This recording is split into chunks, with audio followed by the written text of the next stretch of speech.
Bienvenidos a otro programa de conversaciones académicas.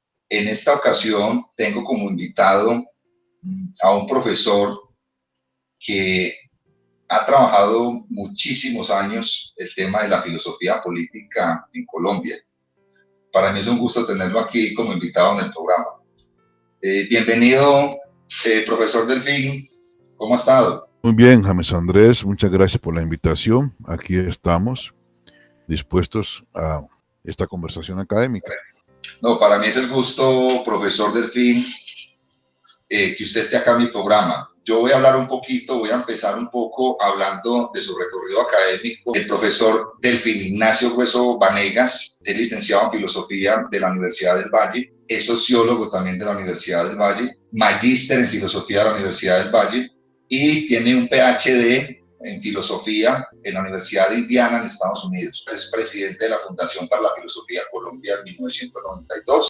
Fue jefe del Departamento de Filosofía de la Universidad del Valle, fue director del doctorado en Humanidades y uno de sus fundadores, y también del doctorado en Filosofía, director del Grupo Praxis de Investigación en Ética y Filosofía Política, y miembro de la Asociación Iberoamericana de Filosofía Política desde el año 2000. Ha dado diferentes conferencias, tanto a nivel nacional como internacional. De hecho, ha dado conferencias en Inglaterra, en Argentina, y en diferentes partes también de Colombia y de Latinoamérica. Y también tiene una conferencia en la Universidad de Manchester, también organizado por la Universidad del Valle. También ha publicado varios libros, principalmente sobre filosofía política, que es su línea de investigación. Voy a nombrar básicamente tres libros sobre Rawls, una hermenéutica pragmática, un manual que se llama Introducción a la teoría de la justicia en Rawls, y una introducción a la filosofía política y la filosofía política en el pluralismo. Es un pensador colombiano muy reconocido en el tema de la filosofía política, de la justicia, y de eso pues vamos a hablar pues hoy en el programa. Yo quisiera en este momento, profesor Delfín, empezar con una pregunta muy básica. ¿Usted cómo empezó en este tema? Es decir, sus inicios en el colegio, ¿usted por qué se inclinó por la filosofía y específicamente en la filosofía política? Yo sé que es un recorrido largo, pero brevemente, profesor Delfín. Bueno, es una pregunta interesante, porque uno no es 100% consciente de las causas que forjan una vocación. De alguna forma que yo no comprendo, en quinto de bachillerato, lo que se llama ahora décimo, recién comenzando el año, un profesor hizo la pregunta que creo que es corriente a esa edad, que se la hagan a todos los estudiantes: ¿y usted qué va a estudiar cuando termine su bachillerato? Y todo el mundo comenzó a decir, pues, medicina, derecho, ingeniería esta, ingeniería la otra. Todo el mundo comenzó a... Cuando llegó mi turno, dije, yo quiero estudiar filosofía en la Universidad Nacional de Bogotá y quiero hacer una maestría en la UNAM de México. Yo no sé todavía por qué razón yo salí con eso. Yo creo que yo no había pensado nunca esa respuesta. No sé, en un momento me tocó decidir la respuesta y la decidí de esa manera. Por supuesto, la reacción del profesor y los compañeros fue lo propio de ese momento, de ese entorno: es ¿qué te pasa? ¿Por qué? Eso es para los locos. Te vas a volver loco, te vas a morir de hambre, filosofía, hacer la nada, el huevo, la gallina. Fue normal, ¿no? Sin embargo, yo de alguna forma comencé a darme cuenta que sí, que había un gran vacío, o un gran interés, o una gran hambre de satisfacer necesidades en el campo de las humanidades. Tenía una carencia, o creía que necesitaba, en lugar de ser médico, ingeniero o abogado, necesitaba inclinarme por la filosofía, dedicarme a eso.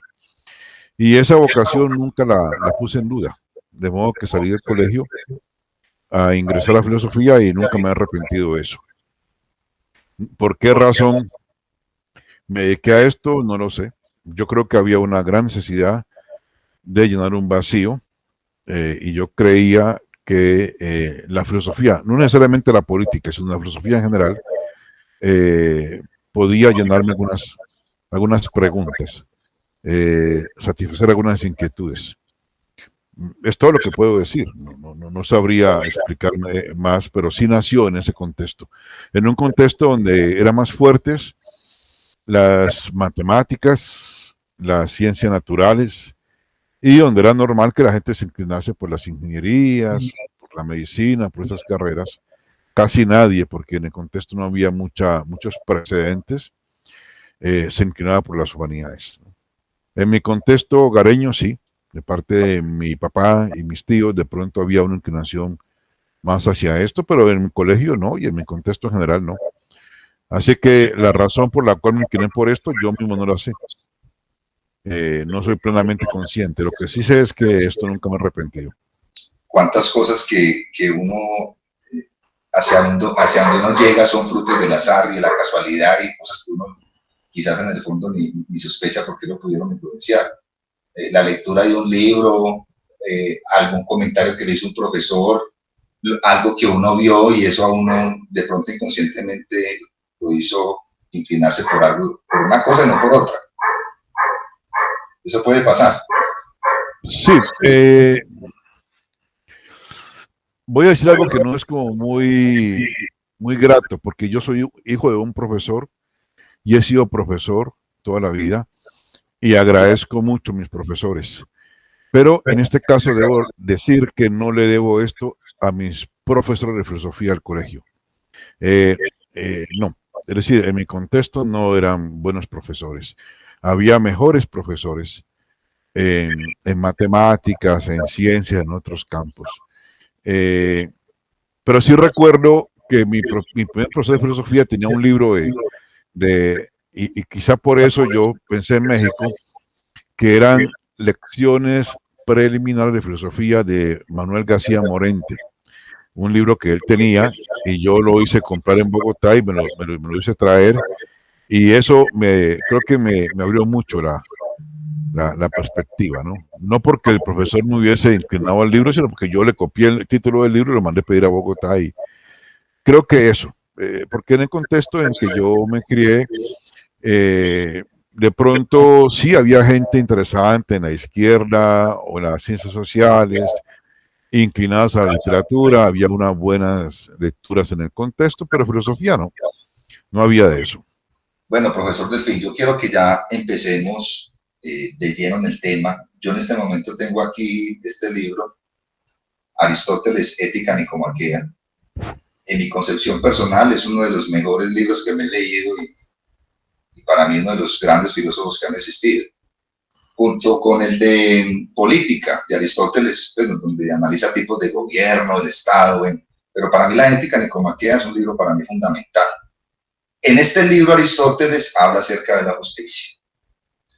Y yo quería empezar con ese comentario, porque es que yo he leído sobre el tema de la justicia, pero uno llegar a una definición unívoca de justicia, que era lo que intentaba hacer, por ejemplo, Sócrates, bueno, los diálogos de Platón donde intervenía Sócrates, que siempre eran preguntas esencialistas. ¿Qué es la virtud?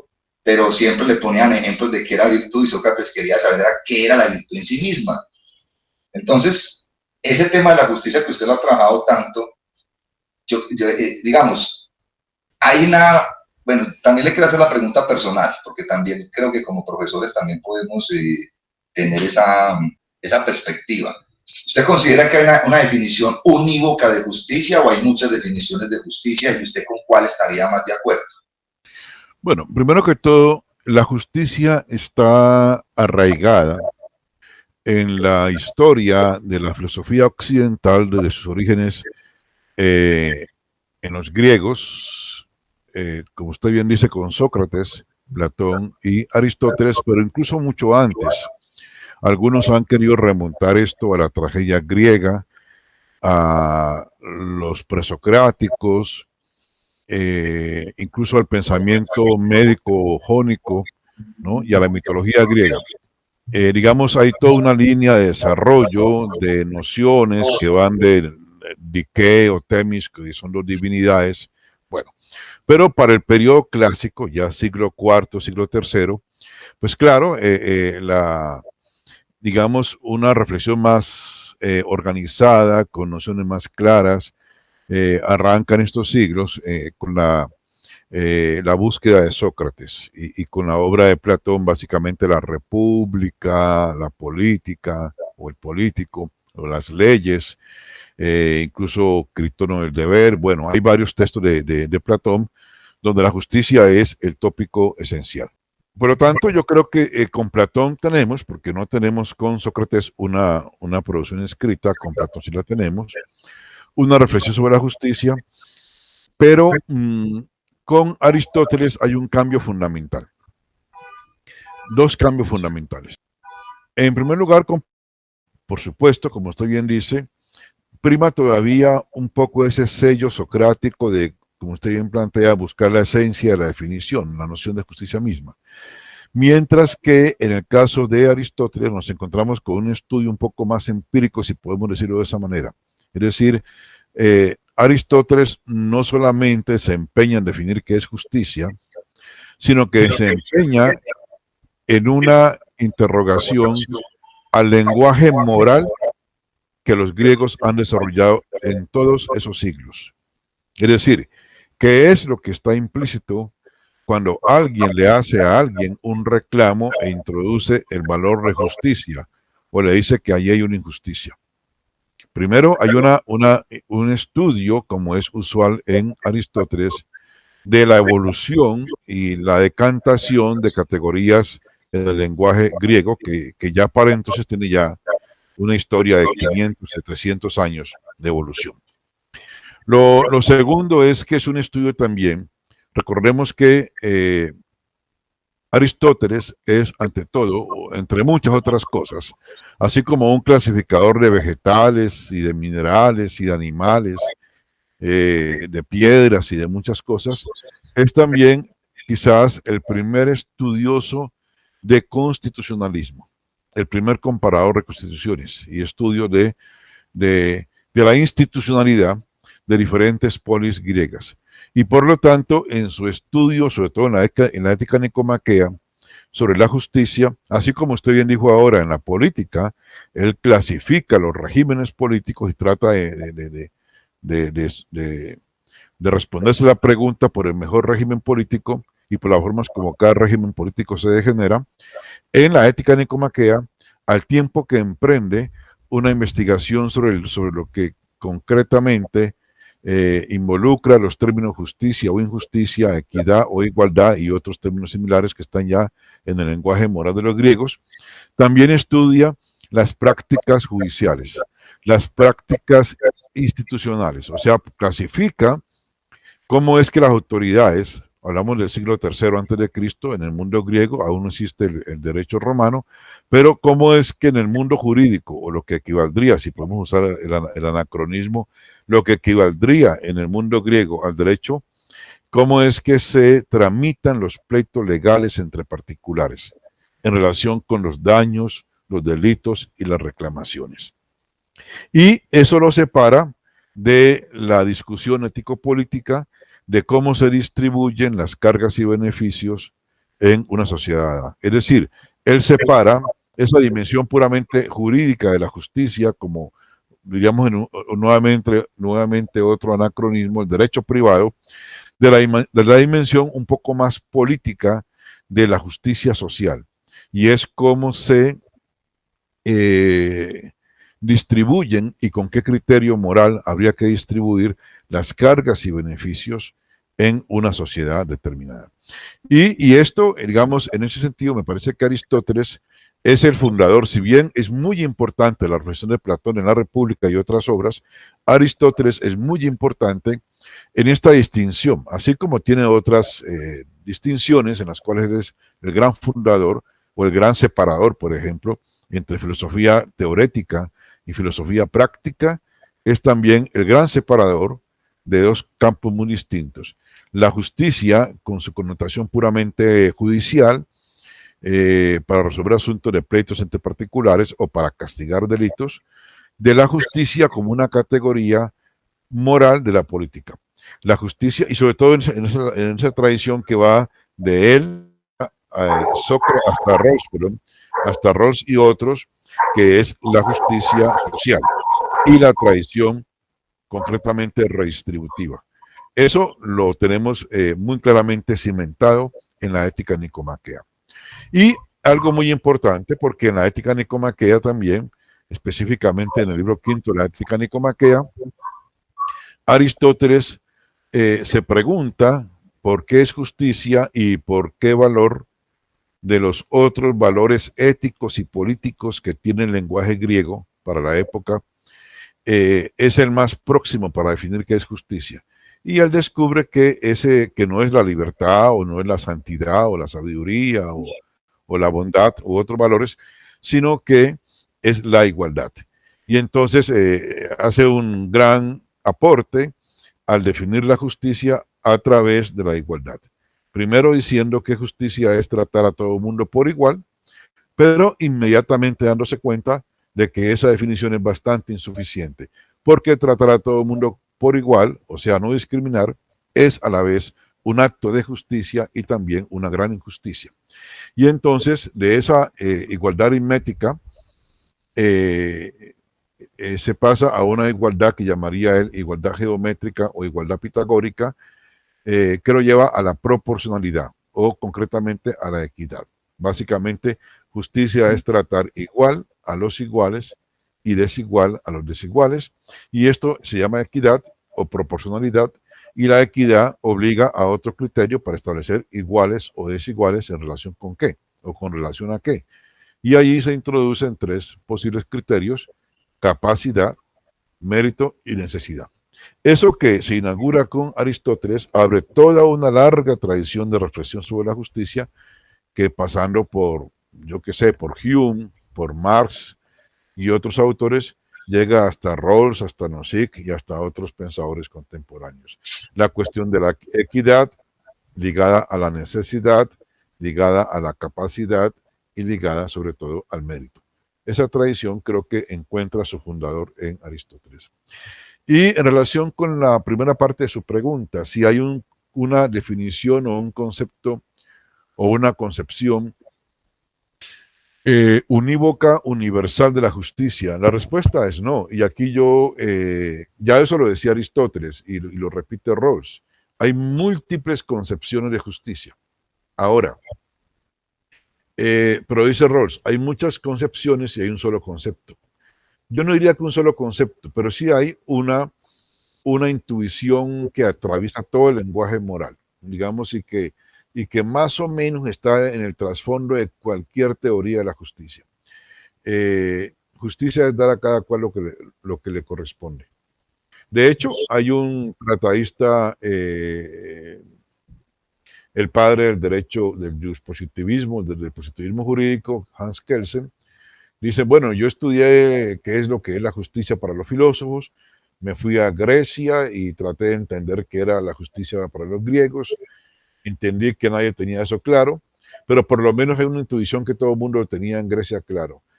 Justicia, decía un sabio griego, no un filósofo, sino un sabio griego, estaba en un pórtico de algún templo. Justicia es dar a cada cual lo que le corresponde, y eso es lo que los griegos entendieron por justicia.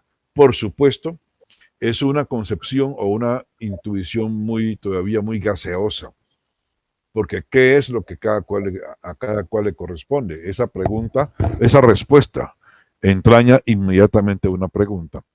Y las múltiples respuestas a esa pregunta, pues son las múltiples concepciones que hay de la justicia, ¿no? De meritocráticas, aristocráticas, igualitaristas, libertaristas, comunistas, liberales. Hay muchas formas de responder qué es lo que en justicia a cada cual le corresponde.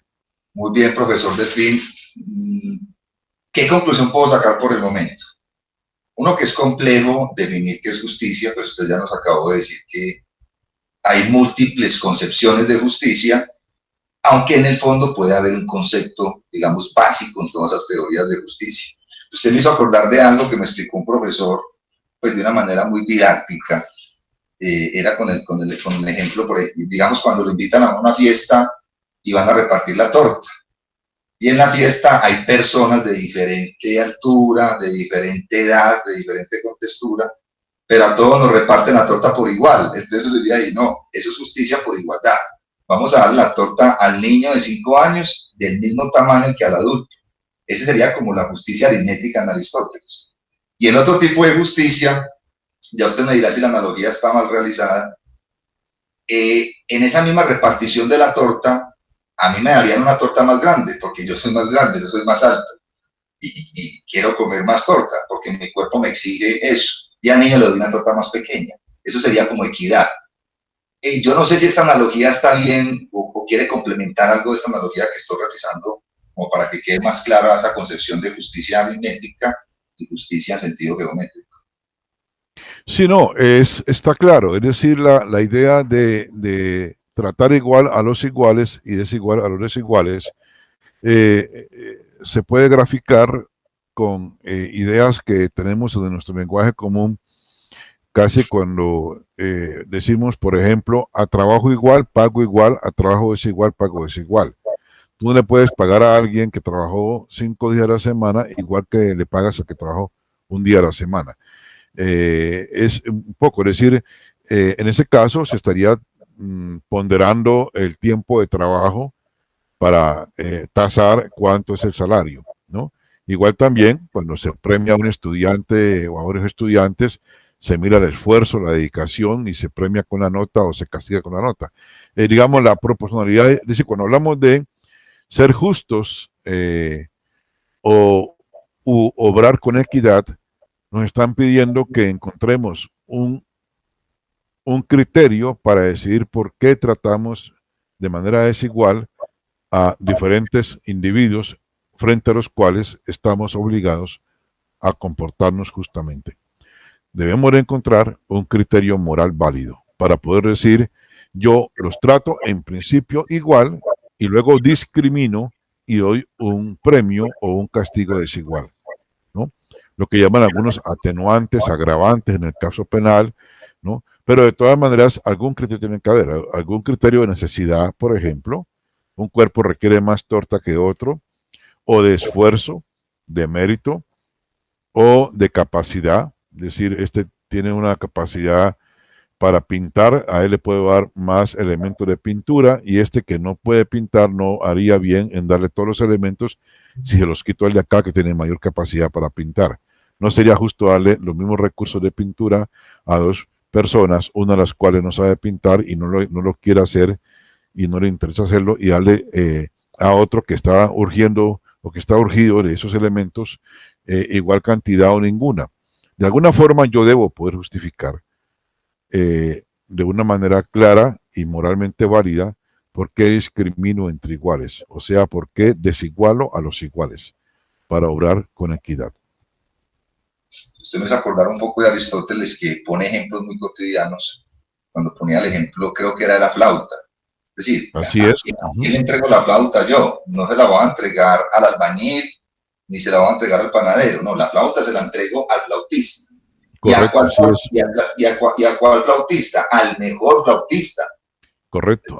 Debe haber un criterio, porque si yo trato a todo el mundo por igual, digamos, en el rasero de no discriminar, que es el punto de partida de la justicia, pero quedarse en esa primera exigencia, no discriminar, nos quedamos en una fase que indudablemente es, por una parte justa, no discriminamos, y por otra parte injusta, no discriminamos. Requerimos un criterio moral para discriminar. La equidad exige eso. La equidad comporta una proporcionalidad, ¿no? Tanto en los premios como en los castigos, tanto en las oportunidades como en las retribuciones, tanto en la exigencia de cargas como en la retribución de beneficios. Eso es básicamente el punto. Bueno, yo le voy a mostrar en este momento otro libro que para mí fue difícil conseguirlo. De pronto usted, yo creo que lo tiene allá. John Rawls, Lecciones sobre la historia de la filosofía moral. Es decir, Rawls es conocido básicamente por 2 libros, pero libro son unas lecciones que él dio y aquí aparece Hume, es como las clases que él dio. Hume le dedica varios capítulos, Leibniz, Kant, básicamente, y Hegel al final, pero más que todo Kant y Hume. Yo quería introducirme por lo siguiente. Muchos autores han planteado que Rawls revitalizó la filosofía política y más específicamente la justicia.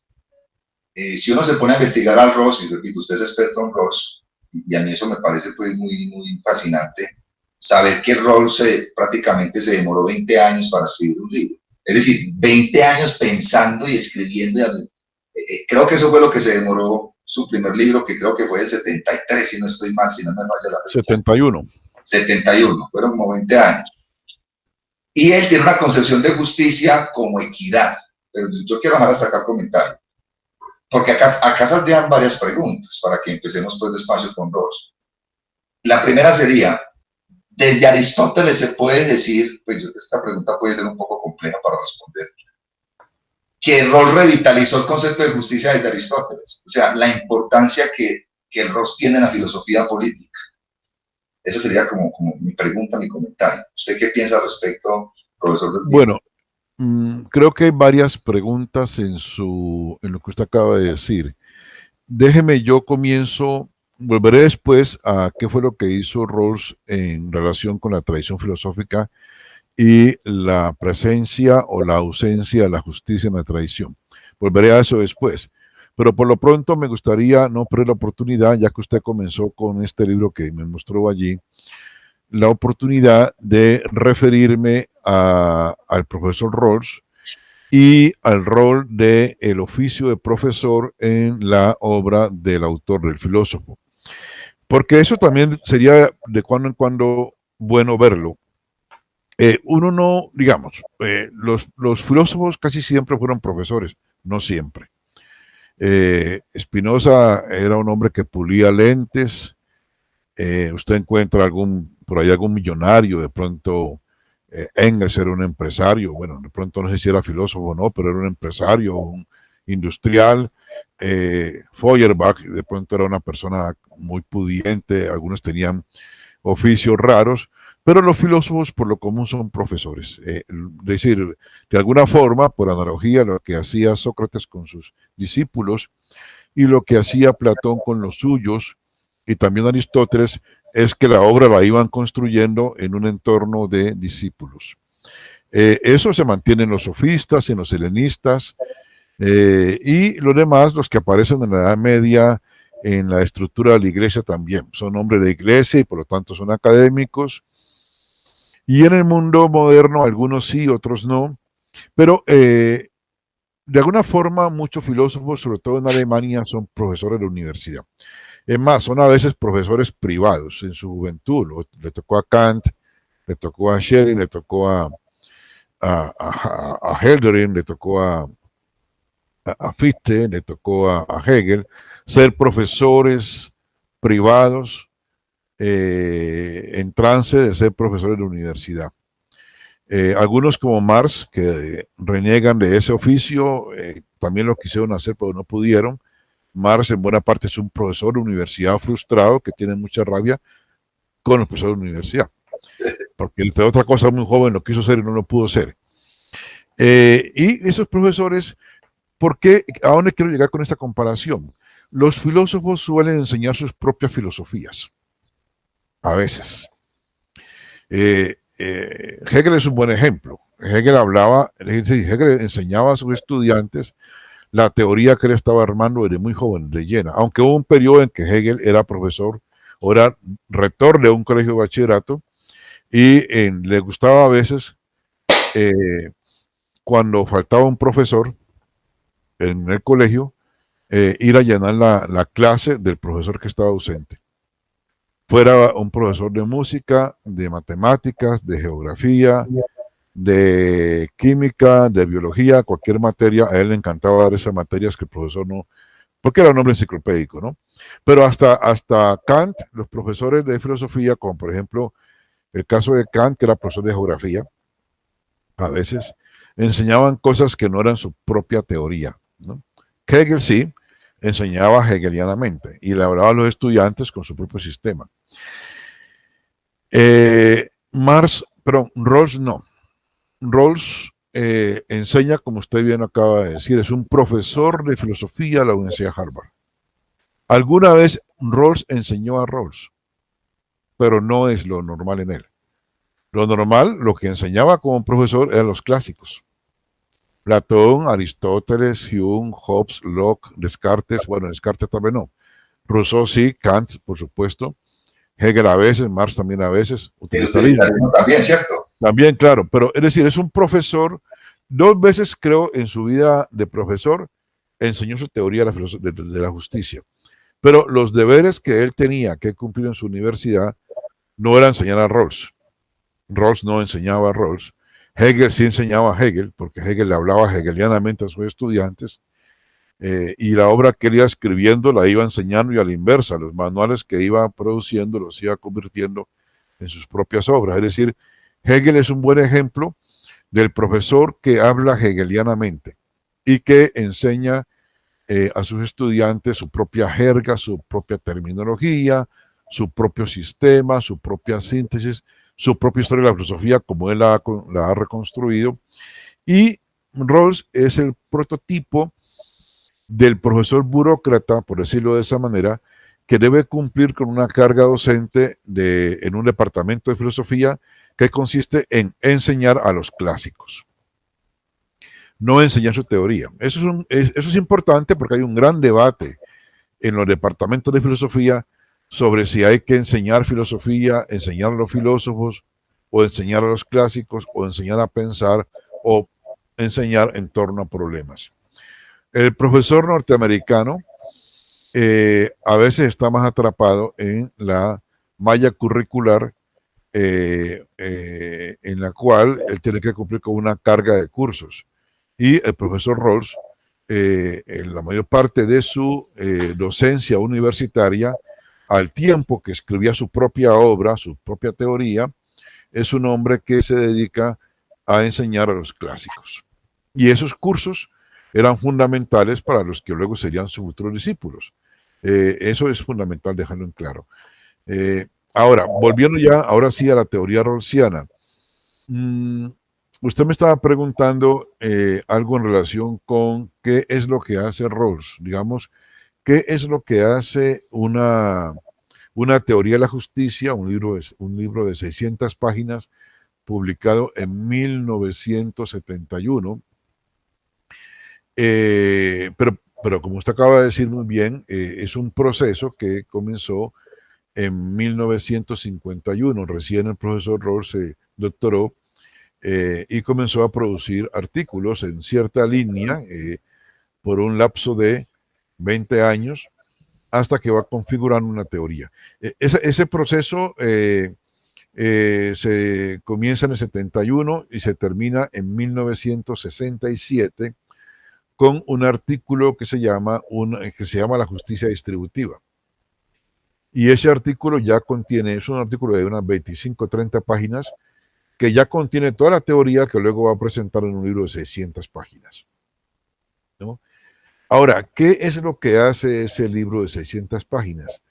¿Y qué hace eso en relación con la tradición filosófica? Yo creo que diría dos cosas. Primero,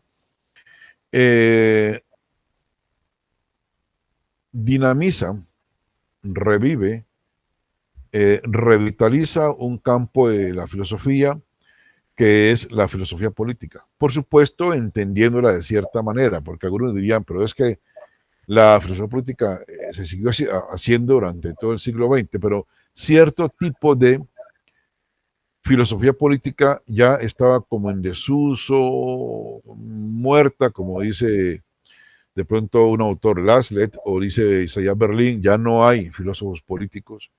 Más o menos en la década de los 40, 50, 60, Occidente no ha producido, o como dice un crítico de Rawls, Robert Nozick, un neoliberal, que dice desde Kant y John Stuart Mill, nadie había producido una obra con esta originalidad o carácter propositivo. Es decir, está revitalizando una forma de hacer filosofía política normativa una gran reflexión ético-política que estaba en desuso, que se decía en la década de los 50, y repito, el caso de Berlín, que ya ella había caído en desuso porque había otros saberes, por muchas razones. Uno, porque había un desarrollo muy importante ya de las ciencias sociales, es decir, la antropología, la historia, la disciplina jurídica, eh, la antropología, la lingüística, se habían desarrollado de forma tal que se habían copado áreas que, por ejemplo, en Aristóteles estaban todavía dentro del campo de la filosofía. Digamos, habían desgarrado una rama del tronco de la filosofía y la habían convertido en ciencias sociales que avanzaban muy rápido con sus propios métodos y objetos de investigación y con criterios epistémicos muy claros. Entonces, si ya la economía, si ya el derecho, si ya la sociología, si la ciencia política, si la historia habían logrado ese nivel de desarrollo, ¿qué le quedaba al filósofo político? Absolutamente nada. Y lo otro es que el discurso moral o el discurso normativo en lo político se haya vuelto una especie de subsidiario de la ideología, es decir, la gente era liberal o era marxista y la gente defendía su paradigma, y claro, usted puede decir que Popper o que Lenin o que Hayek o que Gramsci o que Rosa Luxemburgo son pensadores políticos del siglo XX, pero de alguna forma son liberales, como el mismo Berlín, son liberales que defienden o esclarecen o fortalecen los argumentos liberales en contra de los marxistas, o son marxistas como Lenin, como Gramsci, como los otros que mencioné, que están fortaleciendo un poco el paradigma marxista, pero como la creación de un paradigma nuevo no se ha visto en toda la década de los 30, 40, 50, 60 hasta Rawls. Entonces se revitaliza una forma de filosofar que se decía para la época estaba ya muerta. Revive eso. Lo segundo es que lo revive apelando a una categoría que no fue tan fuerte ni tan central en la modernidad política. Es decir, en la modernidad política, por ejemplo, el derecho se convierte en un objeto, criterio y campo de reflexión mucho más sólido que la justicia. De alguna forma, el derecho y la reflexión en torno al derecho. ¿Qué son los derechos? Si hay derechos naturales, el límite entre derecho natural y derecho positivo. Todo esto parece más sólido para el pensamiento liberal, para el pensamiento, el contractualismo, el naturalismo, para lo más vigoroso, o la relación entre derecho, justicia y política, pero entre derecho, moral y política, como está en Kant, por ejemplo. Esas relaciones están mucho más, son más sólidas. Digamos, el derecho, la moral y la política se pueden relacionar unos con otros sin darle el campo específico a la justicia. No tiene la justicia en la modernidad esa centralidad que tuvo con Platón, que tuvo con Aristóteles. Ahí, claro, aparece de alguna forma en Kant, un poco más bien velada, aparece en Hume, un poco en Hobbes, hay por ahí algunas frases de Marx, pero no es lo central. La justicia no es la categoría central. Y en cambio, lo que nos ofrece Rawls en 1971 es un libro de 600 páginas donde se plantea una teoría de la justicia, se plantea una teoría de unos principios que han de regular la sociedad para que la sociedad sea justa. Y esto se elabora de una manera, número uno, con independencia de cualquier teoría del derecho o de los derechos. No parte de la idea de derechos humanos, de derechos fundamentales, derechos del hombre, naturales, no parte de eso. No es un pensador just positivista, no es un pensador just naturalista. De alguna forma deja de lado la reflexión de la política, como la plantea, por ejemplo, un pensador como Maquiavelo o como Foucault o como Carl Schmitt. No es ese tipo de reflexión. La política aparece como el deber ser de la justicia, de alguna forma es una tarea que ahí los principios derivan tareas para la política y para el orden social, pero no está centrado en la pregunta de qué es la política o qué es el poder o, si, bueno, etcétera. O la dicotomía poder-libertad, como lo encuentras en Stuart Mill o en Locke o en Rousseau. Eso no está, o en Kant o en Hegel, eso no está centrado en Rawls. La pregunta es, ¿qué principios han de regular la sociedad justa? Y esos principios se derivan de un lugar o se construyen en un lugar que el autor construye apelando a unos artificios que toma de la tradición contractualista y que toma de la teoría de los juegos y que toma de algunas intuiciones de Hume y de Kant, con las cuales elabora un dispositivo de legislación o de construcción de la teoría que él llama posición original y un dispositivo dentro de la cual que él llama velo de la ignorancia. Eso tomará mucho tiempo en ser entendido, porque lo que habrá que dejar en claro es si la teoría de la justicia que él está planteando es universal, es verdadera. La respuesta es que no es ni universal, ni verdadera, no es natural, es construida, un poco como diría Jung, es artificial, y es construida a partir de una cultura política determinada, pero bueno, eso tomará tiempo en ser dilucidado. De todas maneras, a su pregunta concreta, lo que Rawls hace es reinstalar la justicia en el centro de la reflexión filosófico-política, una reflexión de factura básicamente normativa, es decir, la forma como Rawls hace filosofía política se parece más a Kant que, por ejemplo, a Foucault o que, por ejemplo, a Carl Schmitt o a Maquiavelo o a Hannah Arendt, número uno.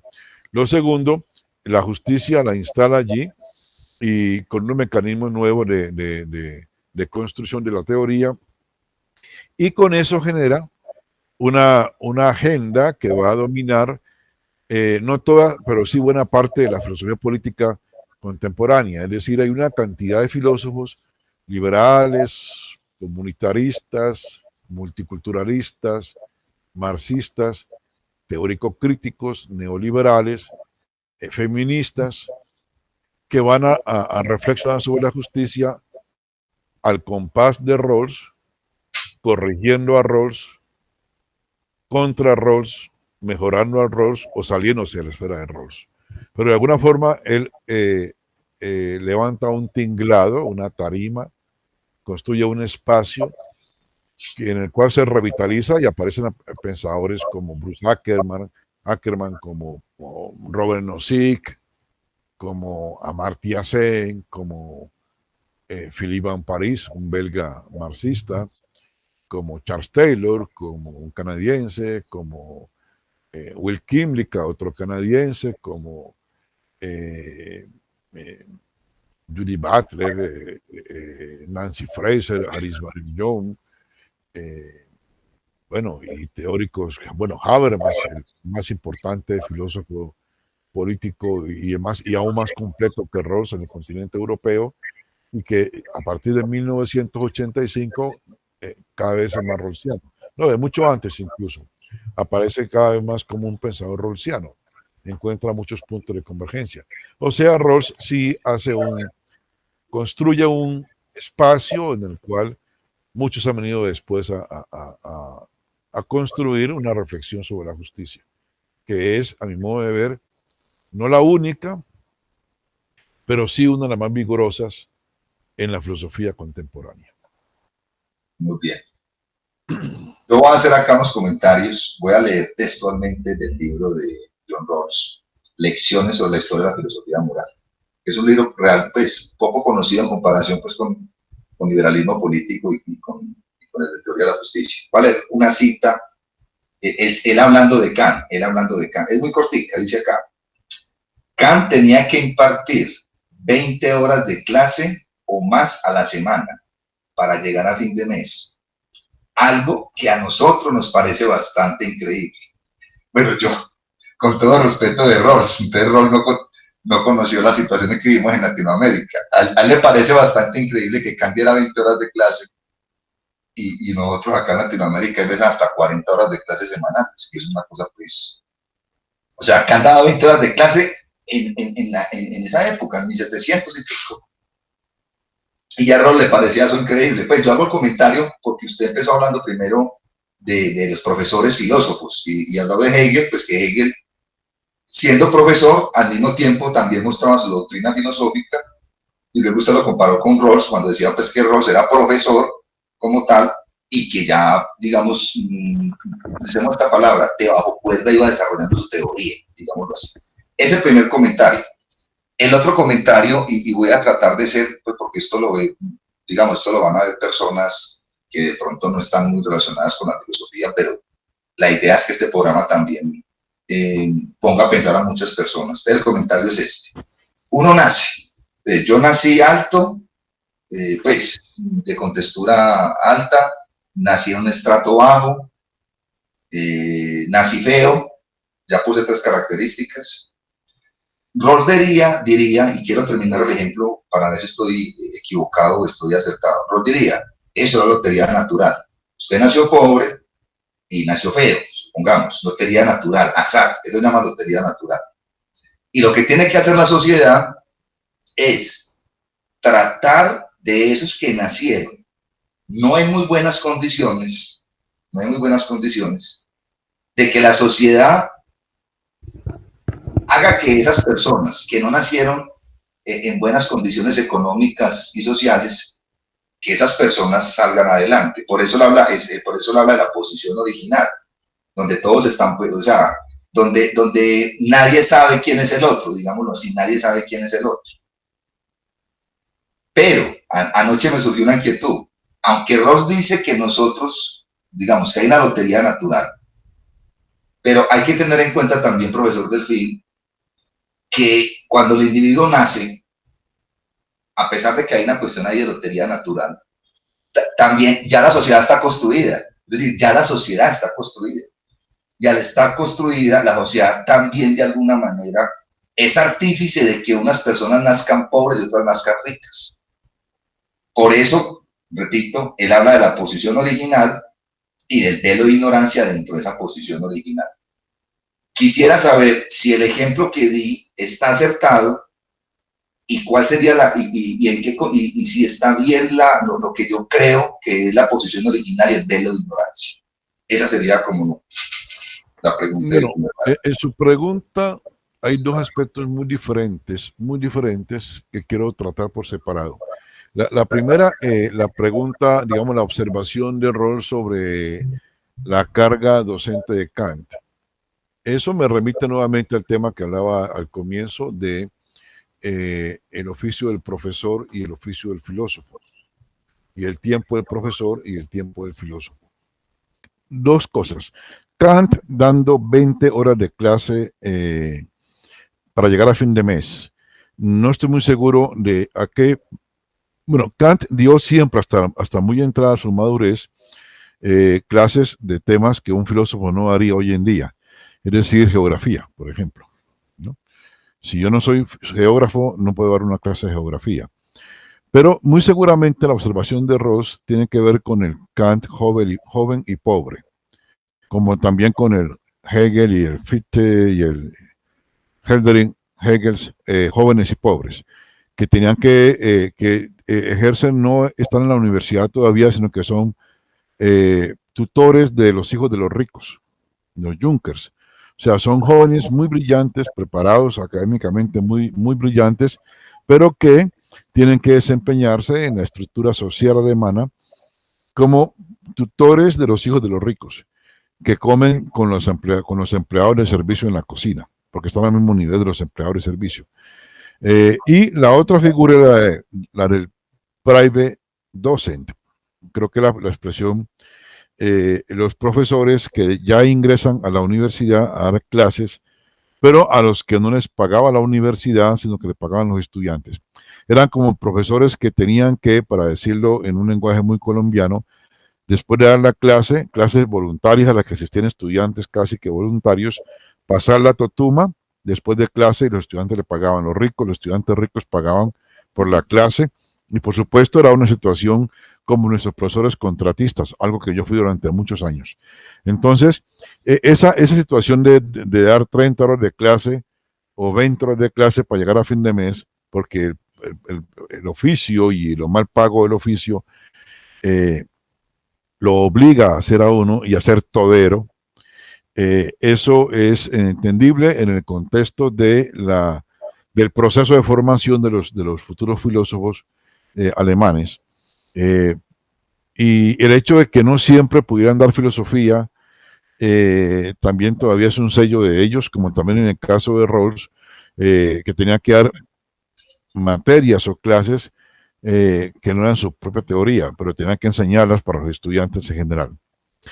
Sin embargo, para completar digamos, su invitación a comparar el caso con nuestra realidad latinoamericana, diría que acá también y allá también, en ambos contextos, en cierta época de la vida y en ciertas condiciones laborales, hay que dedicarse a enseñar y no a producir, a enseñar y no a investigar, a enseñar y no a pensar. Pero que todos estos filósofos de alguna forma triunfaron porque ganaron el tiempo para pensar. Unos porque, por ejemplo, en el caso de Kant, eran ultra disciplinados, son solterones, con una vida monástica, ultra disciplinado, riguroso y podía cumplir con todo eso. El Kant maduro, el que escribió las tres críticas, no era un profesor esclavo de la tiza, absolutamente no. Ella es un hombre que madruga a enseñar y que hacia el mediodía está libre para el resto del día poder filosofar, ¿no? Es decir, el tiempo sí tenía para investigar, que no le ocurre a un profesor contratista nuestro, que está en bachillerato en colegio privado o en las universidades privadas y también en las públicas, dando una cantidad de cursos para poder comer. No. Ya el Kant y el Hegel, ya una vez posicionados en la universidad, dictan menos clases y tienen tiempo para escribir. Y en la universidad contemporánea, y también en el caso de Rawls, tienen que dar clases, por supuesto, pero también tienen proyectos de investigación, también tienen compromisos de publicación, también van a congresos, también escriben. Nadie es profesor de universidad de tiempo, hoy en día menos que nunca. Si tú no escribes, si tú no publicas, si tú no investigas, si tú no das conferencia, tú no existes y tampoco tendrás un buen salario. Es decir, la formalización creciente del rol de profesor de la universidad te libera de esa dictadura de clases o esa dictadura de clases y te obliga a responder con otros productos. El profesor ideal no es alguien que simplemente da clases 7 horas o 20 horas o 30 a la semana, sino alguien que además tiene que formar gente, dirigir tesis, investigar el mismo, producir el mismo, someter productos a ciertas instancias, revistas, congresos, pares académicos, y por lo tanto el profesor universitario, sea filósofo, sea un investigador en química o en biología, no puede ser alguien que dé a la semana 20 horas de clase. No, tiene que ser un investigador también o un productor de nuevo conocimiento, un sistematizador, algo así como eso. Bien, eso para volver pues para dejar digamos, volver nuevamente y cerrar el capítulo sobre el profesor Rawls, porque claro, por supuesto, Marx no es un pensador como Rawls, ni es un pensador como Kant, en el sentido de que Marx no tuvo que dar clases, pero Marx sí tuvo que estar día y noche hasta la madrugada, por ejemplo, en el Museo Británico o en su propio estudio en su casa, en medio de necesidades económicas apremiantes.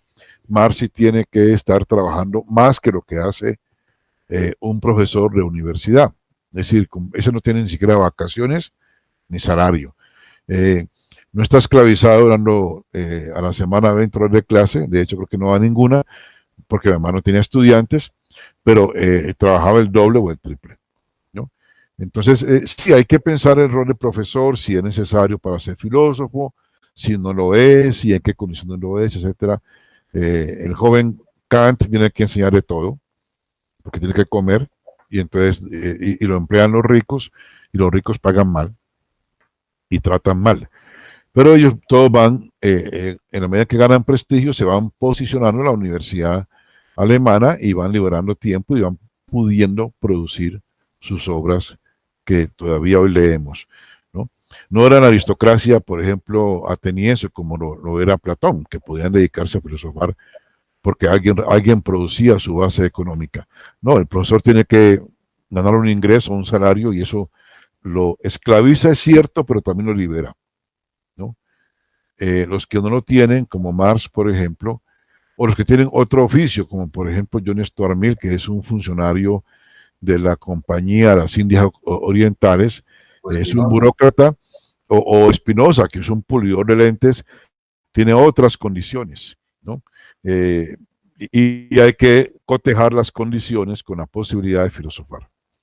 Ser profesor puede ser bueno, ser profesor puede ser malo. Es que la teoría rawlsiana de la justicia, que está preocupada por las condiciones en las cuales la sociedad puede premiar el esfuerzo. Yo creo que es un poco mi hipótesis. En última instancia, Rawls es un meritocrático. Es decir, tiene una gran coincidencia con muchas tradiciones liberales, incluso con la tradición neoliberal, que es como su gran antagonista, por ejemplo, como con Robert Nozick. Eh, pero hay un punto de coincidencia, y es que la justicia en buena parte consiste en premiar el esfuerzo, y esto puede ser meritocracia. Solo que no se puede desconocer que la meritocracia es una situación que casi nunca, por no decir nunca, se da en las sociedades contemporáneas, y tal vez en ninguna sociedad. Porque no es cierto que los que están mejor en la sociedad sean los que más se han esforzado, y tampoco es cierto que los que están peor sean los que no se han esforzado. Y entonces, allí es donde aparecen o donde cobran importancia dos cosas fundamentales. Primero, tomar conciencia de todos aquellos factores que en la vida de un ser humano, antes de que él nazca, ya están determinando sus posibilidades en el juego por las oportunidades. Es decir, las condiciones naturales, que usted llamó ahora lotería natural, que es arbitraria, pero mucho más la estructura social y los órdenes simbólico y cultural, que con toda su carga le abre puertas y le cierra puertas a un individuo en la sociedad. La teoría de la justicia de Rawls intenta neutralizar el juego de de esos determinantes naturales, esos determinantes sociales, esos determinantes culturalmente agenciados o validados por los prejuicios, los estereotipos, el carácter, bueno, etcétera. Digamos que lo que se trata es de neutralizar todo aquello que impide una competencia más igualitaria. Y la condición para poder premiar el esfuerzo en Rawls es que haya una verdadera igualdad de oportunidades. Entonces yo creo que los tres principios de la justicia de Rawls lo que finalmente están diciendo es que hay que, para uno poder decir que una sociedad es meritocrática, que yo creo que en últimas es lo que para Rawls sería una sociedad justa, uno debería de garantizar algo que es casi, eh, eh, digamos, imposible en su totalidad, pero neutralizar los efectos de la lotería natural y los efectos de el clasismo, las diferencias familiares, el racismo, el machismo, las diferentes formas de inclusión, exclusión, segregación y diferenciación que enfrenta un individuo a la hora de iniciar la competencia en la vida. Es muy complicado explicar cómo los principios de justicia hacen esto, intentan neutralizar esos determinantes, pero creo que apuntan hacia eso. La idea es, se debe premiar a los mejores siempre y cuando todos hayan llegado allá en una igualdad de oportunidades, y las mejores las ventajas que tienen los mejores reúne siempre en beneficio de los menos favorecidos. Básicamente lo que la teoría dice. ¿Y cuál es su concepción de la meritocracia? Ya el profesor Delfín, usted que lo ha analizado, ¿cuál es su concepción de la meritocracia? No, la meritocracia está definida, no la puedo definir yo, ya está definida. Meritocracia quiere decir premiar el mérito, ¿no? Y es decir, que el que se esfuerza, que un poco como dicen los neoliberales, solo que ellos están olvidando el 99% de lo que falsea ese principio. Es decir, que cada cual en libertad trabaje por sus metas y el que se aplique a sus metas y aporte su esfuerzo por alcanzarla, goce de sus frutos. Eso es lo que dice la meritocracia, no lo digo yo. Eso es lo que se entiende por meritocracia. Solo que para eso se supone que hay unas cosas, se supone que todo el mundo es libre de escoger las metas, todo el mundo es libre de luchar por ellas, y el que no las alcanza es porque, es decir, hay toda una ética de la responsabilidad personal, hay toda una concepción de la libertad y una concepción del premio y del castigo, que casi que podemos verlo desde muchas perspectivas, pero como una especie de darwinismo puro, ¿no? Como una competencia por la supervivencia, que está suponiendo un mundo social que no existe, porque las competencias por la vida están arregladas desde antes de que la gente nazca. Eso es lo que sabotea la meritocracia, es decir, para poner con un ejemplo, es decir, el hijo de un reciclador nace en la vida con una serie de facilidades o dificultades, o un niño que nace invidente o autista nace con una serie de dificultades o de posibilidades que no tiene el niño que nace con un talento para las matemáticas o para la música, o el niño que nace siendo hijo de Luis Carlos Sarmiento Angulo o de Carlos Arruya Lule, o que nace siendo hijo de un reciclador o de una madre eh, desplazada, sin recursos, sin estudio, etcétera. Ya al momento de nacer, todos estos individuos están en una desigualdad abismal. Y pretender que lo que cada cual hará en la vida y conseguirá en la vida es producto de su propio esfuerzo, y que el que no consigue nada es porque no quiso, es una gran falacia. Es una gran falacia. El hijo del magnate ya tiene todo antes de nacer y no tiene que hacer ningún esfuerzo para gozar lo que el padre le va a dejar. Y el otro, en cambio, tiene que remontar dificultades casi que insalvables, y por lo tanto, ni en un caso ni en otro es meritocracia. Entendida como se acaba de decir, como premio al que más se esfuerza. No es verdad. Ninguna sociedad, es lo primero que Ross pone en evidencia, ninguna sociedad liberal que se pretende ser meritocrática es meritocrática. Por lo tanto, si de lo que se trata de alcanzar la meritocracia, hay que neutralizar esas cosas tan poderosas que ya nos van sesgando o nos van determinando nuestra posibilidad de alcanzar metas. El nacer hombre o mujer, el nacer rico o pobre, el nacer en X barrio o en X sociedad o en X barrio o lo que sea, el nacer en X familia, con X relaciones familiares, sociales, nivel educativo, eso va a determinar nuestra vida de una forma bien drástica. Y por lo tanto, lo que nos queda como margen de maniobra para proponernos metas y luchar por ellas y alcanzarlas no es tanto como la ideología, digamos, de la ética de la responsabilidad y de hacerse cargo uno mismo pregona. No es tan así. Hay una determinación estructural en la sociedad que va a afectar el juego de los individuos en la vida. Como decía más o menos Rawls, no me acuerdo exactamente, cuando empieza el libro Teoría de la Justicia, si las leyes no son justas, repito, no me acuerdo muy bien, hay que reestructurar la sociedad. Creo que es así la expresión. Bueno, una sociedad donde los individuos no tengan claro, no las leyes en el sentido de las leyes legales, sino los principios que rigen el premio, la compensación, la distribución de cargas y beneficios.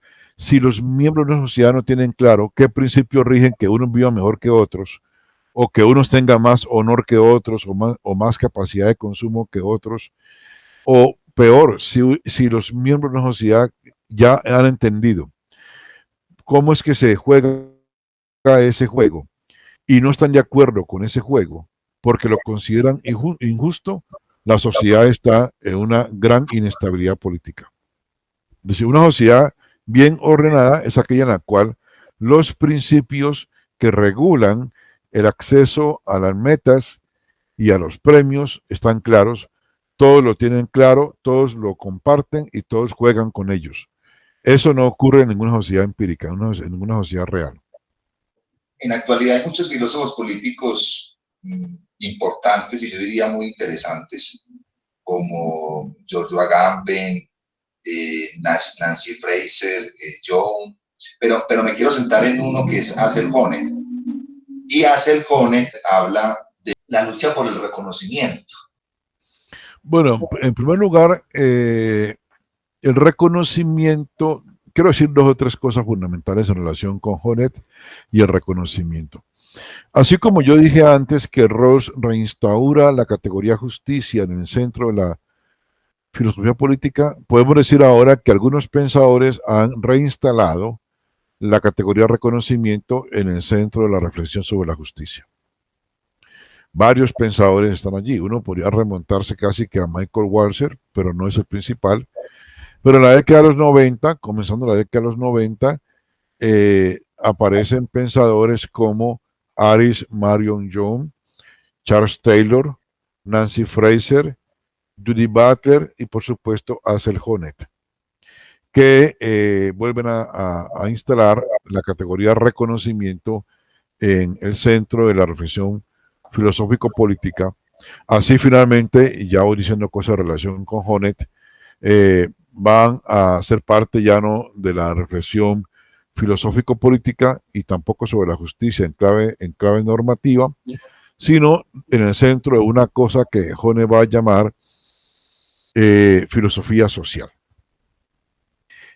y no normativa. Sí con la justicia, pero con una clave muy diferente a lo que hemos venido hablando en esta entrevista.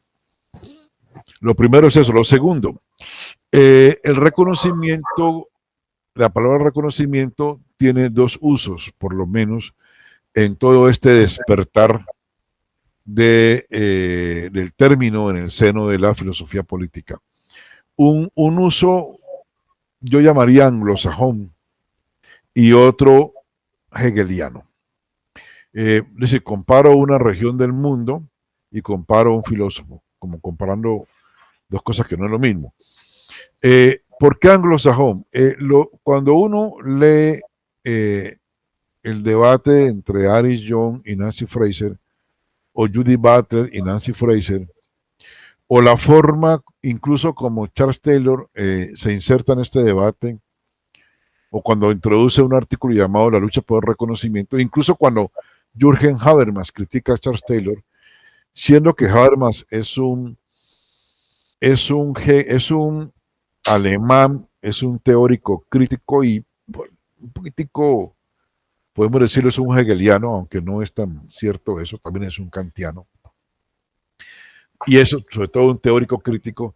Cuando Habermas critica a Taylor, está pensando o está usando el término reconocimiento como en la clave más anglosajona. Y Taylor, que es un gran hegeliano, cuando se mete en el tema reconocimiento, también usa la palabra reconocimiento todavía de una forma anglosajona. ¿Qué es el reconocimiento de forma anglosajona? Es lo que dice un poco Nancy Fraser en un paradigma popular. Es un término que acuñaron los movimientos sociales, los movimientos políticos en la década de los digamos, 80, 90. La lucha por derechos, la lucha por la dignidad, la lucha por el respeto a la diferencia. Eso es lo que llamaban reconocimiento. La lucha por respetar una sexualidad despreciada, respetar el género femenino, respetar otras culturas, reconocer un poco el imperialismo cultural. Eso es lo que se llama reconocimiento. Lucha por derechos diferenciados, luchas por... Eso es lo que yo sobre eso he publicado algunos artículos. El reconocimiento en clave anglosajona es la exigencia de respeto por la diferencia, la exigencia de respeto a ciertos grupos, a ciertos estilos de vida, a ciertas diferencias individuales, a ciertas culturas. Mientras que el reconocimiento en clave jonetiana, es un reconocimiento hegeliano, es una reconstrucción a partir de una teoría de la intersubjetividad que está en Hegel, que también tiene raíces en Rousseau, por un lado. Hay como varias raíces que llevan a Hegel en este punto. Digamos, uno puede reconstruir toda una filosofía de la intersubjetividad que puede estar en Rousseau, en el idealismo alemán, de Kant a Fichte a Schelling, eh, y en la filosofía escocesa, en Hume y en Adam Smith, en su teoría de los sentimientos sociales, los sentimientos morales, pero bueno, no importa, digámoslo así, en Hegel la teoría del reconocimiento tiene un sello propio, ¿no? Que la gente suele remitir al pasaje del amo y el esclavo en la fenomenología del espíritu de Hegel, un texto de Jena de 1808. Y sí, claro, Hone retoma a Hegel y retoma el reconocimiento de Hegel, solo que Hone, a diferencia de otros lectores de Hegel, no toma el reconocimiento de ese texto y ese pasaje que acabo de referenciar, sino de un texto mucho más antiguo, un texto juvenil no publicado en vida de Hegel que se llama El sistema de la vida ética. Entonces, a ver si voy cerrando la pregunta, la respuesta a la pregunta. La recuperación del término reconocimiento en la filosofía, en la teoría filosófica de Ansel Honneth no es lo mismo de lo que está hablando un pensador como Taylor, aunque él también es un gran hegeliano, pero para nada es lo mismo de lo que está hablando, por ejemplo, ahí sí, Nancy Fraser o Aris, Marion Young u otros. El reconocimiento en Hegel, en Honneth, hace relación a un componente fundamental de la formación de la identidad personal y también un poco la identidad colectiva. Es una filosofía de la alteridad donde el yo se forja en la interacción con el otro, donde no hay un yo sin un alter, sin un otro que me nombre. Y hay entonces, ¿qué es lo que hace básicamente Honneth? Sobre todo el primer Honneth, porque en Honneth hay que mirar también una evolución tan compleja, quizás tanto como la de Rawls. Hay un Honneth en la década del 80, de una serie de artículos que se recogen en un libro llamado La crítica del poder, publicado, si no recuerdo mal, en 1981, que es un Honneth tratando de separarse de su maestro Habermas y apelando mucho a Foucault para abrirse un campo propio frente a Habermas. El otro gran Honneth es el Honneth de 1992, con su libro con el que ahí sí ya tiene una teoría acabada, que se llama Las luchas por el reconocimiento, la gramática moral de los conflictos sociales. Es una teoría muy compleja, no es la teoría de la justicia de Rawls, pero sí la teoría de cómo evolucionan los conflictos sociales y cómo hay un componente moral en los conflictos sociales. La lucha por el reconocimiento retoma allí sí a este joven Hegel, el Hegel del sistema de la vida ética, y a un psicólogo pragmatista norteamericano llamado Herbert Mead. Es decir, Mead le ofrece a Honneth una versión materialista en clave de teoría psicosocial de eso que el joven Hegel desarrolló en ese manuscrito que dejó sin publicar, que se llama ahora El sistema de la vida ética. Y esa es la teoría de la lucha por reconocimiento, la teoría de Honneth en el año 2000, en el año 1992. Hay un momento intermedio entre esa teoría, y bueno, hay muchas obras y artículos de Honneth que hay que mirar despacio, entre otras cosas, en la Universidad del Valle, nosotros hemos publicado, no encontré ahora a la mano un libro que acabamos de publicar en la Universidad del Valle sobre la teoría de Ansel Honneth. Universidad del Valle, Universidad Javeriana, es el primer libro que yo conozco dedicado completamente a Honneth en Colombia. Y hay como 3 o 4 en América Latina. Es un libro que, nosotros hemos publicado muchos libros sobre la justicia, pero sobre Honneth acabamos de publicar otro, y viene en camino un libro sobre Nancy Fraser también. Es nuestra producción en torno a Honneth, y es un libro que recoge un poco de una serie de artículos y capítulos de profesores colombianos y extranjeros sobre la evolución de este pensador. Estaba diciendo que entre la publicación de La lucha por el reconocimiento, que es un libro de 1992, y uno de los más importantes, quizá el segundo más importante libro de Honneth, que es El derecho a la libertad, ese sí creo que lo tengo aquí a la mano, este libro, entre estos dos libros, ¿no? Bueno, este es un libro de la década del 85, del año 85, que es La crítica del poder. Esta es una versión gringa. Y esta es la versión también inglesa de La lucha por el reconocimiento del año 1992. Hay otros libros, por ejemplo, que están aquí, pero no los tengo a la mano, pero este libro del año 2004 o 2011, El derecho a la libertad, es la segunda gran obra de Honneth. Y en esta última obra, bueno, no es la última, hay otros textos, ¿no? Por ejemplo, ahí a socialismo, etcétera. Pero en esta última obra que he nombrado, hay una segunda recuperación de la obra de Hegel. Y entre ambas obras, entre la que mencioné de 1992, Las luchas por el reconocimiento, y la de 2011, El derecho a la libertad, hay un texto muy importante que es un debate entre Ansel Honneth y Nancy Fraser, la filósofa norteamericana, sobre la cual además estamos publicando ahora también un libro dentro de poco en la Universidad del Valle.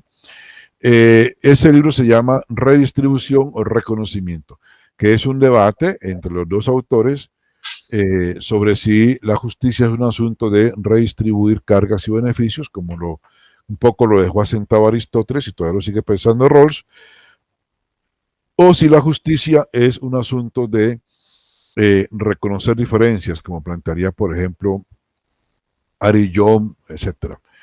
Pero por supuesto, en ese debate del año 2003, que está recogido en el libro Redistribución o Reconocimiento, los dos autores no llegan fácilmente a un acuerdo porque en realidad no están hablando de lo mismo. Son dos lenguajes muy distintos, dos filosofías muy distintas, dos perspectivas muy distintas, y muchos logran poner sobre el tapete sus diferencias, pero en verdad el título Redistribución o Reconocimiento no es fácil de resolver porque ellos están metidos en empresas intelectuales muy diferentes, que venían de diferentes lugares y que siguen para diferentes lugares. Eso es muy importante dejarlo en claro. Entonces, lo que entiende por reconocimiento Honneth, una cosa muy hegeliana, no es lo que entiende por reconocimiento Fraser, ubicada en la filosofía política norteamericana. Es muy distinto. Hay un gran, digamos, auge de la política. Muchas personas, hablo de Colombia y en muchas partes del mundo, queremos que la política mejore. Queremos muchísimo que la política mejore, que nuestros gobernantes sean realmente buenos gobernantes. Usted es un estudioso de la filosofía política. Yo lo único que a veces veo con el tema de la filosofía política y con otros tipos de filosofía también, filosofía de la ciencia, filosofía del lenguaje, es que a veces quisiera que esto le llegara más a muchas personas. Es decir, que la sociedad y el conjunto de ciudadanos sean más críticos y autocríticos de la sociedad. Yo pensaría, y repito, usted es el experto, que uno de los objetivos de la filosofía política en general, con todos los autores que hemos hablado, desde Aristóteles, Rawls, hasta Ansel Honneth, uno de los objetivos de la filosofía política es mejorar nuestras sociedades, pensaría yo. Yo repito, un objetivo demasiado genérico. Entonces, yo quería hacerle entonces, como repito, una última pregunta, como una cortica sería la importancia de la política. Esa sería, y ahorita le hago la última pregunta como tal. Yo quiero empezar primero con esa muy cortica. ¿Por qué es importante estudiar política como una reflexión para los que nos van a escuchar? No, yo creo que hay que ser, digamos, la filosofía ha querido mejorar la política desde Platón. Si usted se lee la carta séptima de Platón, usted va a ver a un joven aristócrata que dice que él creía que su destino era la política, pero que lo asqueó la corrupción política en Atenas, y eh, la filosofía, y se metió a la filosofía porque creía que la filosofía podría ofrecer la terapéutica para curar esa enfermedad, que es la enfermedad de la política corrupta. Desde Platón, o sea, de hace 2400 años, estamos en lo mismo. Primero eso. Lo segundo, llamar la atención sobre una crítica que le hace, muy profunda, que le hace Hannah Arendt a la filosofía. En un texto póstumo, que ella nunca terminó y que tiene varios recomienzos, que se llama ¿Qué es la política? Ella insiste en sus varios recomienzos en una frase muy lapidaria. La filosofía nunca entenderá qué es la política. O mejor, la filosofía tiene una condena y es que no ha entendido qué es la política. Porque, por muchas razones. Básicamente porque cree derivar la política de una esencia, de la esencia humana. Y la política no depende de la esencia del hombre, porque la política no se da dentro del hombre, sino en el espacio que se crea entre hombre y hombre. No hay nada dentro del hombre que sea político. Es decir, hay también una toma de distancia frente a Aristóteles. Pero el platonismo en la filosofía ha consistido en una especie de prepotencia de los filósofos que no quieren conocer qué es la política, sino que quieren que las sociedades y que los políticos les hagan caso. Es decir, los filósofos políticos adolecen de un gran irrealismo político. Maquiavelo, en algún pasaje del Príncipe, dice que él no es como aquellos que se dedicaron a imaginarse repúblicas perfectas que nadie ha visto jamás, y se refiere a Platón y a todos aquellos filósofos como Platón, que en vez de saber qué es la política, se pueden legislar cómo hacer política. Y fracasan por eso. Ya sabemos lo que le pasó, decir, a Sócrates en Atenas, a Platón con el tirano de Siracusa, a Aristóteles también en Atenas, como murió Séneca, como murió Cicerón, como murió Tomás Moro, como murió Gramsci, como murió, bueno, los filósofos han pagado con la vida, desde Giordano Bruno o Galileo, siempre el poder político los ha sometido, los ha perseguido, los ha asesinado, encarcelado. Pero los filósofos también tienen un desdén frente a la política. El ejemplo paradigmático es Diógenes de Apolonia, que a quien el hombre más poderoso del momento, Alejandro Magno, le ofrece lo que quiera y solamente dice que lo que quiere es que se quite para que lo deje ver a la luz del sol. Hay una especie de larga tradición de desdén por la política de parte de la filosofía y también la pretensión, de la que se ríe un poco Maquiavelo, de escribir sobre repúblicas perfectas para que los políticos las implementen en la vida real y se la llevan a tirano Siracusa, que después los mete presos o los vende como esclavos. Esa lección nunca la han aprendido los filósofos y Maquiavelo es un buen ejemplo de eso. Él también escribió un libro y se lo regaló a un político poderoso que no lo leyó, no lo aplicó. De alguna forma él también cae en esa cosa de que los filósofos quieren enseñarle a los políticos a hacer política. Eso es un poco el platonismo filosófico. Dice Hannah Arendt que eso está desde Platón hasta Hegel y Marx. Es decir, que los filósofos creen que ellos saben las claves de la historia, de la sociedad, del ser humano, de la política, y quieren que los políticos las implementen en la sociedad. La primera formulación de eso lo tenemos con Platón. El día que el filósofo sea rey y el rey sea filósofo, esto se va a componer. Entonces yo no soy tan ingenuo de creer que el día en que los filósofos se tomen el poder o eduquen a los políticos, esto se va a mejorar. En buena parte a la filosofía le hace falta un realismo político. Entender cómo es la política. Está bien que nos preguntemos cómo debe ser la política, pero no podemos quedarnos en la orilla de cómo debe ser, como en la Torre de Marfil, sin entender antes cómo es que es la política y por qué existe la política en la sociedad. Porque un gran sueño de los filósofos o de algunas filosofías y un gran sueño de los tecnócratas, también a veces de los neoliberales, y un gran sueño de mucha gente es una sociedad sin políticos. porque los políticos lo ven como el mal, ¿no? Los corruptos, los hombres de poder, pero no se preguntan a fondo por qué existe la política en la sociedad. ¿Por qué no podemos vivir como hermanos sin poder? Un poco del sueño del anarquista. ¿Por qué no vivimos una sociedad de hermanos sin Estado, sin autoridad? Esa pregunta está allí. Digamos, diferentes filósofos en diferentes épocas de alguna forma la han respondido. El poder es un mal necesario, el poder incuba porque somos eh, antropológicamente no forjados para la convivencia pacífica, porque hay una insociable sociabilidad, como diría Kant, porque el hombre es un lobo para el hombre, como diría Hobbes. Bueno, hay de mil formas de explicar esto. Pero digamos, la prédica moral contra la política, que a veces emerge en ciertos discursos filosóficos, eh, está muy bien, pero no puede olvidarse de aquellos pensadores que incluso está en Platón y está en Aristóteles, que podemos llamar realismo político. No solamente los que forjan repúblicas perfectas, para usar la expresión peyorativa de Maquiavelo, sino también los pensadores como Platón y como Kant y como Aristóteles, que eran grandes observadores políticos, saben que la política está allí en la sociedad humana. Y que no se trata solamente de posicionarse contra es decir, no, la idea de educar al político o que el filósofo tome el rol del político, como lo plantea en la República Platón, que el filósofo sea el que gobierne, es un poco iluso. Si el filósofo no entiende la dinámica de la política.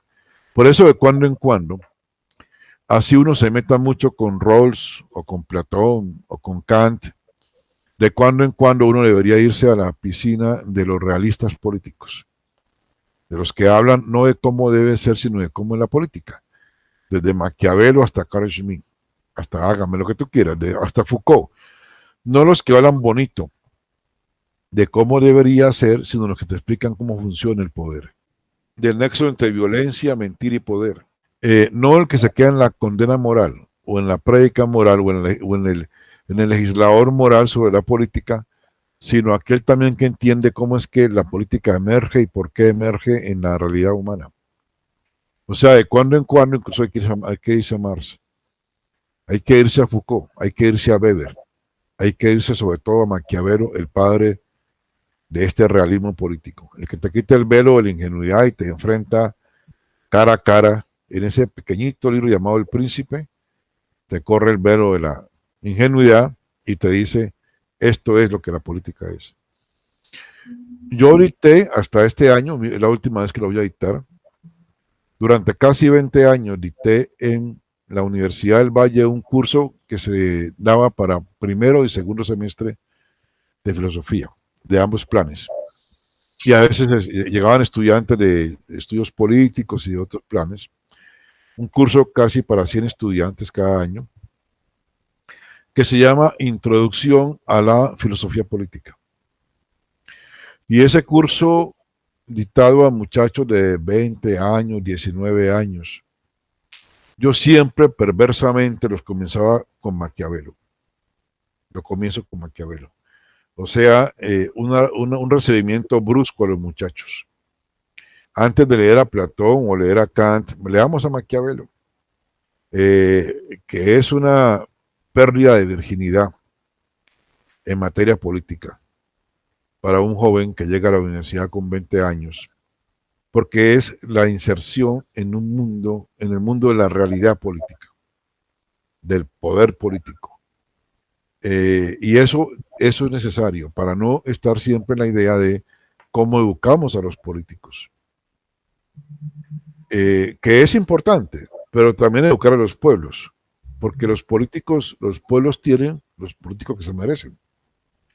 En Colombia tenemos el régimen que nos ha gobernado durante estos últimos 20 años, con diferencias entre Santos y Uribe y Duque, pero que de alguna forma, pese a las diferencias, es el mismo régimen, es el que nos merecemos, porque es lo que somos como país, un país todavía muy, no tan moderno como quisiéramos ser o como creíamos ser, muy conservador, muy manejable con emociones, muy encerrado en muchas cosas frente al mundo. Eh, y aparte que fustiguemos un poco a los políticos, hay que preguntarse por qué somos así. Porque en otros países, igual uno puede preguntarse por qué hay 1 millón, 2 millones o 3 de venezolanos por todo el mundo aguantando hambre. Los ves en las carreteras colombianas, los arriba, los venezolanos, esos jóvenes. ¿Y por qué no están en Venezuela haciendo lo que la gente hace en Ecuador o en Bolivia o en Perú? Tumbando al gobierno y politizándose. Bueno, es lo que Venezuela es. ¿Por qué hemos tenido estos presidentes nuestros? Porque eso es lo que Colombia es.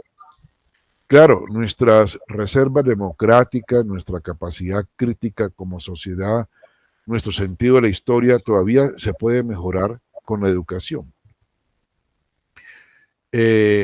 Fortaleciendo la democracia, fortaleciendo la formación de opinión y de voluntad política, se puede cambiar todavía políticamente la sociedad. Y ahí sí la filosofía tiene mucho por hacer, pero no regañando al político de manera aislada o de manera preferente, o fustigando moralmente al político, sino sobre todo ampliando los canales de la discusión pública, fortaleciendo las virtudes cívicas, cambiando la sociedad, no solamente en lo educativo, también por supuesto en lo económico, en la propiedad, en la inequidad social que es profunda en Colombia. Pero no vamos a mejorar a los políticos si no mejoramos la sociedad, o si no nos apersonamos políticamente la sociedad de nuestro destino. Tenemos los políticos que nos merecemos en tanto que no podamos producir escenarios para tener mejores políticos o para construirnos un mejor destino político. Yo dejaría allí. Bueno, profesor, después de esa reflexión, ya esa es una pregunta personal. ¿Usted cree que la vida tiene un sentido? No, le podemos dar un sentido a la vida. La vida puede ser arbitraria, producto del azar. El sentido se lo da nuestra historia, nuestra conciencia de nuestra historia personal, nuestros anhelos, nuestros proyectos, pero nuestra vida, cada día en particular, es producto de un azar. No somos necesarios, pero podemos darle un sentido a la vida. Es decir, no estaba escrito que naciéramos, pero ya estamos aquí y podemos justificar nuestra existencia, pero no creo que a priori tengamos un libreto que debamos cumplir. No creería eso. Profesor Delfín Grueso, yo le agradezco mucho usted haberme aceptado la invitación acá a mi programa Conversaciones Académicas. Para mí fue un gusto haberlo tenido acá en el programa. Con mucho gusto. Con mucho gusto, profesor James Andrés Pérez Montoya. Muy amable por la invitación y un saludo a su audiencia. Muy amable.